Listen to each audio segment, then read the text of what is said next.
আরজিকরের প্রসঙ্গ টেনে বিজেপি ও বামেদের কড়া ভাষায় আক্রমণ মহিলা তৃণমূল জেলা সভানেত্রী সাগরিকা সরকারের।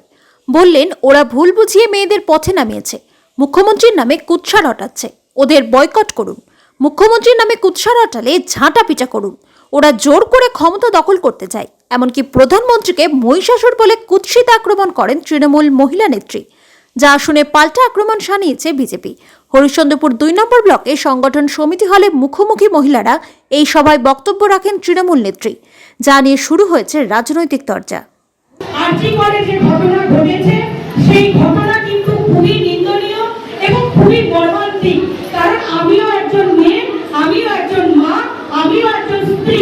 তো সেই জায়গায় দাঁড়িয়ে সিপিএম এবং বিজেপি, রাম এবং বাম যেভাবে পথে নেমেছে, আমি আপনাদেরকে বলবো, কিছুদিন আগে আপনারা দেখেছেন যে মৌমিতা তিলোত্তমার ঘটনা নিয়ে যেভাবে কিছু মহিলারা বিরোধীরা চক্রান্ত করে রাত্রিবেলা উই ওয়ান্ট জাস্টিস করে যে মেয়েদেরকে রাস্তায় নামিয়েছে, ভুল বুঝিয়ে মেয়েদেরকে নামিয়েছে। আমি আপনাদেরকে বলছি, সিপিএম বিজেপিকে আপনারা বয়কট করবেন। সিপিএম বিজেপির কেউ যদি কোনোভাবে আপনাদেরকে চক্রান্তে ধরার চেষ্টা করে, আপনারা কিন্তু সেই চক্রান্তে পা দিবেন না। আপনারা মায়েরা যারা আছেন, যারা মমতা ব্যানার্জি আমাদের দিদির নামে যারা কুৎসা রটাবে, যারা অপপ্রচার করবে, আমার মহিলাদেরকে আমি বলবো, এরপরে কোমরে কাপড় বেঁধে ঝাঁটা হাতে নিয়ে কংগ্রেস সিপিএম বিজেপিকে আপনারা তুলনা করবেন। আমাদের দুর্গাপূজা চলে আসছে। আমাদের দুর্গাপূজা অসুররা কি করেছিল? অসুররা করেছিল সর্বরাজ্য দখল করার জন্য তারা তাণ্ডব চালিয়েছিল। ঠিক তেমনি আমাদের পশ্চিম বাংলাতে তাণ্ডব চালাচ্ছে কে? বিজেপি। তারা কি করতে চাইছে? ঠিক যেমন অসুররা সর্বরাজ্য দখল করার জন্য তাণ্ডব চালিয়েছিল, ঠিক একইভাবে বিজেপি পশ্চিম বাংলাকে দখল করার জন্য একই তাণ্ডব চালাচ্ছে। আমাদের কাছে অসুরকে, আমাদের কাছে অসুর নরেন্দ্র মোদী।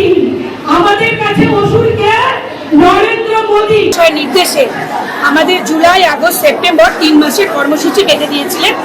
আমাদের সেপ্টেম্বরের কর্মসূচি মুখোমুখি আমরা, সেই কর্মসূচি মালদা জেলা তৃণমূল মহিলা কংগ্রেস আজকে হরিশ্চন্দ্রপুরের মাটিতে আজকে এই প্রোগ্রাম হলো। আমাদের লক্ষ্য একটাই, আগামী যে 2026 যে বিধানসভা নির্বাচন আছে, বিজেপি এবং সিপিএম যেভাবে মানুষকে ভুল বোঝাচ্ছে এবং দিদির পদত্যাগ নিয়ে যে নোংরা খেলা তারা খেলছে, সেই খেলা আমরা তৃণমূল মহিলা কংগ্রেস আমরা খেলতে দিব না। আমাদের মহিলারা যাতে আগামীতে সুন্দরভাবে কাজ করে, যেভাবে তারা কাজ করছে, তারা যাতে আগামীতে সেভাবে কাজ করে, তারই লক্ষ্য নিয়ে আমাদের এই কর্মসূচি। আপনারা সবাই দেখতে পেয়েছেন, আমাদের দিদি নিজে চেয়েছেন যে দোষী ফাঁসি হোক। যে এই ঘটনা ঘটুক না কেন, আমাদের দিদি কখনোই সেটা চাইনি। উনি যদি এটা চাইতেন, তাহলে উনি হাজারে হাজারে মানুষ নিয়ে উনি কলকাতার রাজপথে হাঁটতেন না। এবং আমাদের তৃণমূল কংগ্রেস, মহিলা তৃণমূল কংগ্রেসকে যেভাবে নির্দেশ দিয়েছেন, মিছিল এবং আমাদের যে কর্মসূচি একের পর এক দিয়েছেন, তার একটাই বক্তব্য, আমাদের দিদির একটাই বক্তব্য, তিলোত্তমা যে ঘটনা ঘটেছে, তাই সেই দোষীদের যেন ফাঁসি হয়, তারই জন্য আমরা কাজ করছি। এবং বিরোধীদের কাজই হচ্ছে কুৎসা এবং অপপ্রচার রটানো। বিরোধীরা বিরোধীদের কাজ করবে, আমাদের বিরোধী নিয়ে কোনো মাথা ব্যথা নেই। কাল তালা থানা ওসি গেছে, এরপরে কালীঘাটের পিসি যাবে। এইসব দেখে তৃণমূলের নেতারা ভ্যাট বকা শুরু করেছে।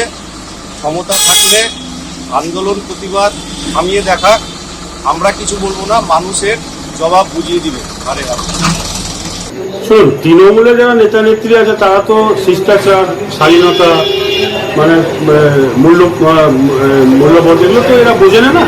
এরা শুধু মানুষকে কিভাবে বিভ্রান্ত করতে হয় সেটাই বোঝে। তো আমরা তো বেশি কিছু বলবো না। পশ্চিমবাংলার জনগণ জেগে উঠেছে, এবার জুতো পেটা করছে। কিছুদিন পর কি করবে এরাই নিজেরাই বুঝতে পারবে যে কদিন পর মানুষ কোথায় এদের ছুঁয়ে ফেলছে।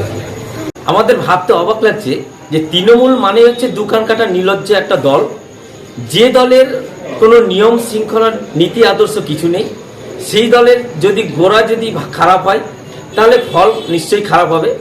আগামী দিনে আপনারা দেখবেন যে পশ্চিমবঙ্গের মানুষ ওদেরকে দুহাত ভরে ঝাঁটা দিয়ে তাড়িয়ে বিদায় করবে এবং পশ্চিমবঙ্গের মানুষ, সাধারণ মানুষ, খেটে খাওয়া মেহনতি মানুষ উৎসবে মাতবে। এটা আমাদের আশা।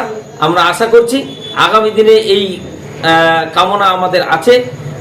সাধারণ মানুষ যেভাবে মাঠে নেমেছে, রাস্তায় নেমেছে, আমরা আশাবাদী যে অল্প দিনের মধ্যে এই সরকারকে ঝাঁটাপেটা করে গদি থেকে নামাবো।